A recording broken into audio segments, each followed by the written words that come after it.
Hi friends, welcome back. ఈ session నుండి మనం యాక్చువల్గా ప్రోగ్రామింగ్ జోన్లోకి ఎంటర్ అవబోతున్నాం. ప్రోగ్రామింగ్ జోన్లోకి ఎంటర్ అవబోతున్నాం అంటే ఇంకా డైరెక్ట్గా ఈ లెసన్ నుండి మనం ప్రోగ్రామ్స్ రాసేస్తామని కాదు. ఒక ప్రోగ్రామ్ రాయడానికి కావాల్సిన కంప్లీట్ మైండ్ సెట్ని ప్రిపేర్ చేసుకుంటున్నాం. దానికి సంబంధించిన టెర్మినాలజీస్ని మనం అర్థం చేసుకోవడానికి ట్రై చేస్తాం. సో ఇంకొక 3 to 4 లెసన్స్లో మనం ఇంకా థియరిటికల్ కాన్సెప్ట్స్ మీద వర్క్ చేస్తాం. దాని తర్వాత యాక్చువల్గా ఏంటంటే మన ప్రాక్టికాలిటీ అనేది స్టార్ట్ అవుతుంది. And once practical programming start అయిందంటే మీరు ఇంకా వెనక్కి తిరిగి చూసుకోవాల్సిన అవసరం లేదు. మనం కంప్లీట్లీ చాలా ఇన్డెప్త్గా ప్రాక్టీస్ అనేది కూడా చేస్తాం. ఫ్రెండ్స్, మీరు అనుకోవచ్చు లైక్ ఇంచుమించు 8 లెసన్స్ అయిపోయినాయి, ఇంకా ఇప్పటి వరకు పైథాన్ స్టార్ట్ అవ్వలేదు. మన ట్యుటోరియల్ సిరీస్ అనేది కంప్లీట్లీ డిఫరెంట్ అప్రోచ్లో ఉంటాయి. మనం లైక్ లెసన్ స్టార్ట్ చేయగానే వెంటనే పైథాన్ ఓపెన్ చేసేసి ప్రోగ్రామ్ రాయడం అటువంటివి చేయం.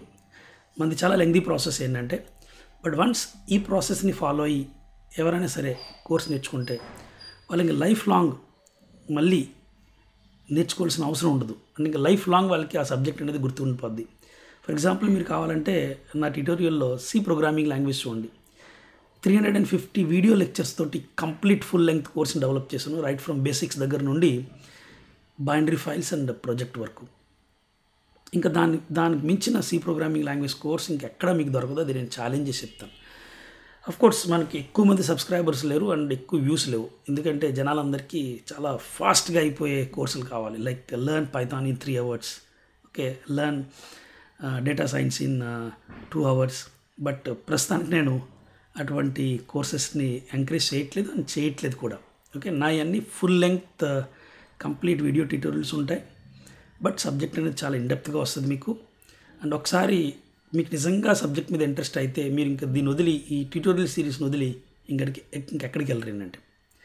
సో ఈరోజు లెసన్ ఏంటంటే అసలు డేటా అంటే ఏంటి అండ్ అది మెమరీలో ఎలా స్టోర్ అవుతుంది. మీన్స్ ప్రోగ్రామింగ్ అంటే డేటా మీద ఆపరేషన్స్ని పెర్ఫామ్ చేయడం. Okay, that's what programming is all about. So ఈ రోజున ఎజెండాలో ఏంటంటే అసలు ప్రోగ్రామింగ్ అంటే ఏంటి అన్న దాని గురించి తెలుసుకుంటాం. దెన్ డేటా అంటే ఏంటి, అసలు డేటా అనేది ఎందుకు అవసరం మనకి, అండ్ ఎలాగా అండ్ ఎక్కడ స్టోర్ అవుతుంది అన్న దాని గురించి ఈ లెసన్లో మనం తెలుసుకుంటాం. So friends, what is programming are what is a computer program? Programming means giving instructions to the computer to perform operations on data and produce meaningful information.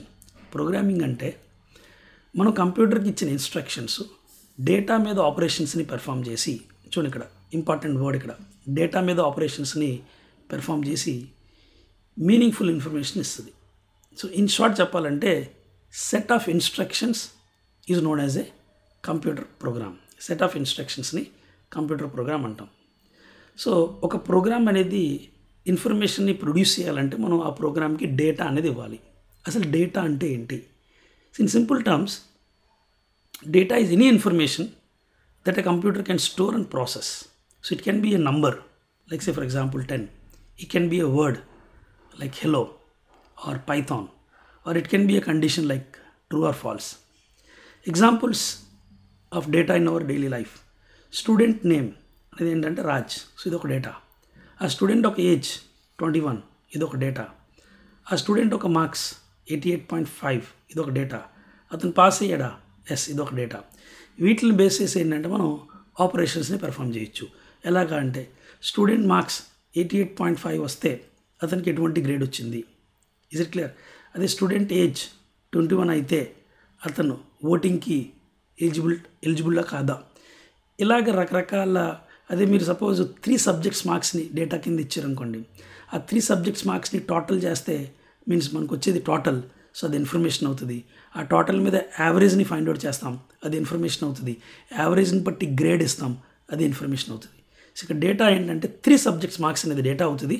And మీరు క్యాలిక్యులేట్ చేసిన టోటల్, యావరేజ్ అండ్ గ్రేడ్ అనేది information అవుతుంది. So computer ప్రోగ్రామింగ్లో data is nothing but the input which we give it to the computer program, and the program will work on that input and it will give you some meaningful results.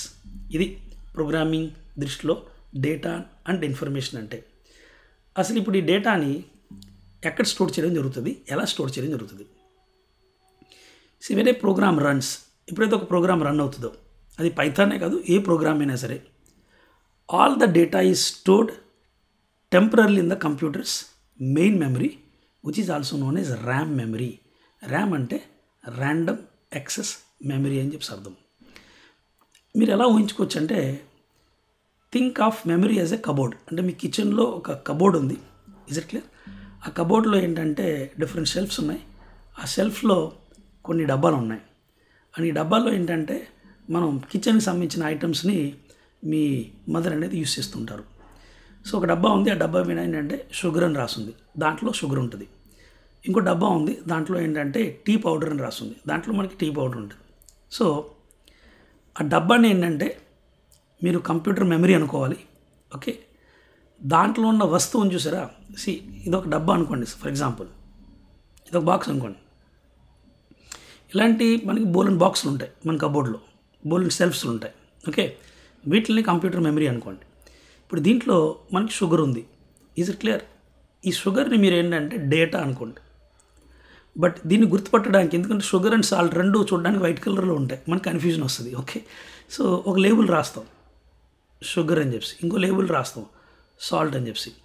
So దీన్ని మనం label అంటాం.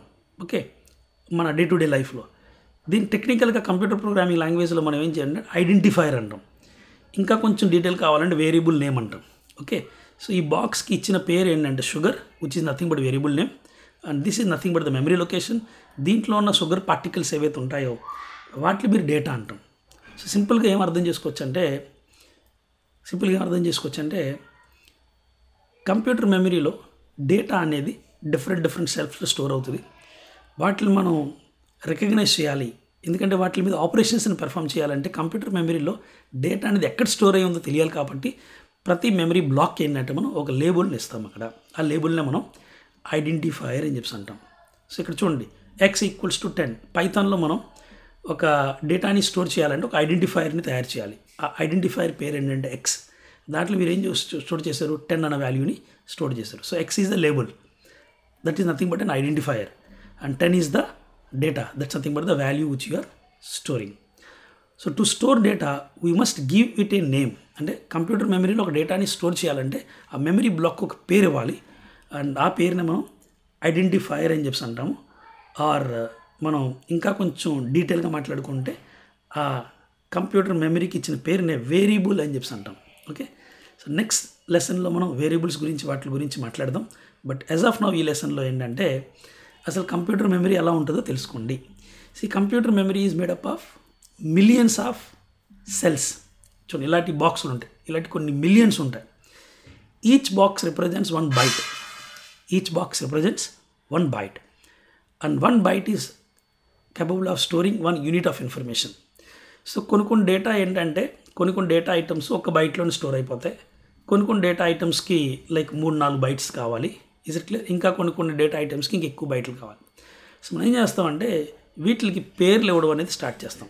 So ఈ particular వేరియబుల్కి మనం memory బ్లాక్కి age అని, ఈ particular memory block ఏంటంటే roll number అని, ఈ విధంగా పేర్లు ఇచ్చుకుంటూ వెళ్తాం. వీటిని మనం వేరియబుల్ నేమ్స్ అని చెప్పి అంటాం, which are also known as identifiers.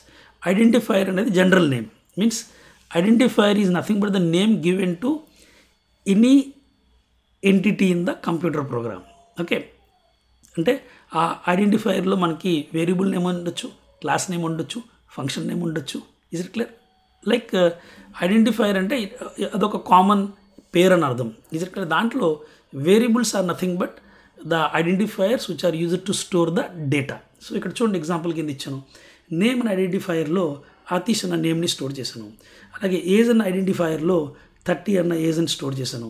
Height and ఐడెంటిఫైయర్లో 5.9 అన్న హైట్ని స్టోర్ చేశాను. ఈజ్ యాక్టివ్ స్టూడెంట్ అంటే ట్రూ అని చెప్పి ఒక బులియన్ వాల్యూని స్టోర్ చేశాను.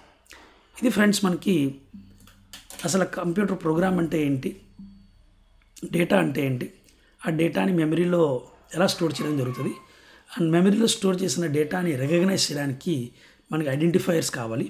ఆ ఐడెంటిఫైయర్స్నే మనం వేరియబుల్ నేమ్స్ అని చెప్పి అంటాం. నెక్స్ట్ లెసన్లో ఏంటంటే complete detail information about identifiers, వాటికి సంబంధించిన rules and regulations and few valid variables and invalid variables గురించి నెక్స్ట్ లెసన్లో డీటెయిల్గా తెలుసుకుంటాం. That's it friends. ఒకవేళ ఈ వీడియో ట్యూటోరియల్ సిరీస్ కనుక మీకు నచ్చినట్లయితే ఖచ్చితంగా లైక్ చేయండి, షేర్ చేయండి, ఫ్యామిలీ అండ్ ఫ్రెండ్స్కి ఈ ప్లేలిస్ట్ని తెలియచేయండి. ఈ ప్లేలిస్ట్ గురించి ఫ్యామిలీ అండ్ ఫ్రెండ్స్కి తెలియచేయండి. ఓకేనా? Thank you so much. Bye. Take care and see you in next video.